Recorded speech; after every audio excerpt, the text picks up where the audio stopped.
പുതുവത്സരാശംസകൾ നേർന്നെഴുതിയ Facebook post വിവാദമായതോടെ വിശദീകരണവുമായി P K. Sasi. വിമർശനം പാർട്ടിക്കെതിരെയല്ലെന്നും പാർട്ടി വിരുദ്ധ പ്രവർത്തനങ്ങൾ നടത്തുന്നവർക്കെതിരെയാണ് താൻ ഫേസ്ബുക്കിൽ കുറിച്ചതെന്നും പി.കെ. ശശി പറഞ്ഞു. അതിനിടെ ശശിക്ക് മറുപടിയുമായി മണ്ണാർക്കാട് ഏരിയയിലെ ലോക്കൽ സെക്രട്ടറിമാർ രംഗത്തെത്തി. സാമ്പത്തിക ക്രമക്കേടുകൾ ഉൾപ്പെടെ കണ്ടെത്തിയതിനെ തുടർന്ന് ശക്തമായ നടപടികളാണ് പി.കെ. ശശിക്കെതിരെ പാലക്കാട് CPM ജില്ലാ നേതൃത്വം സ്വീകരിച്ചത്. വിഷയത്തിൽ പി.കെ. ശശി ഇതുവരെ പരസ്യ പ്രതികരണം നടത്തിയിരുന്നില്ല.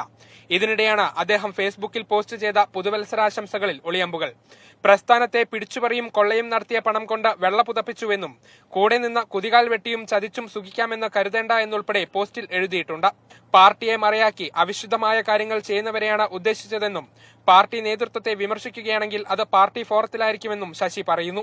മണ്ണാർക്കാട് ഏരിയയിൽ ഉൾപ്പെടുന്ന കുമരംപുത്തൂർ, കോട്ടോപ്പാടം ലോക്കൽ സെക്രട്ടറിമാർ സമാനമായ രീതിയിൽ ഫേസ്ബുക്ക് കുറിപ്പിലൂടെ ശശിക്ക് മറുപടിയുമായെത്തി. പ്രസ്ഥാനത്തിന് മുന്നിൽ വ്യക്തികൾക്ക് പ്രസക്തിയില്ല. ഒരിക്കലും തിരിച്ചുവരാത്ത തകർച്ചയിലേക്ക് അമർന്നടങ്ങിയത് തിരിച്ചറിയുന്നില്ല. വിരട്ടലും വിലപേശലും കള്ളക്കച്ചവടങ്ങളും ഇല്ലാതാക്കിയ വർഷമാണ് എന്നും ഇരുവരും ഫേസ്ബുക്കിൽ കുറിച്ചു. ദിവസങ്ങൾക്ക് മുൻപാണ് ശശിയെ CITU ജില്ലാ പ്രസിഡന്റ്, ചുമട്ടുതൊഴിലാളി യൂണിയൻ പ്രസിഡന്റ് എന്നീ സ്ഥാനങ്ങളിൽ നിന്നും നീക്കിയത്. സംസ്ഥാന നേതൃത്വം ശശിക്കെതിരെ കാര്യമായ നടപടികൾ സ്വീകരിച്ചിട്ടില്ല. മീഡിയ 1 പാലക്കാട്.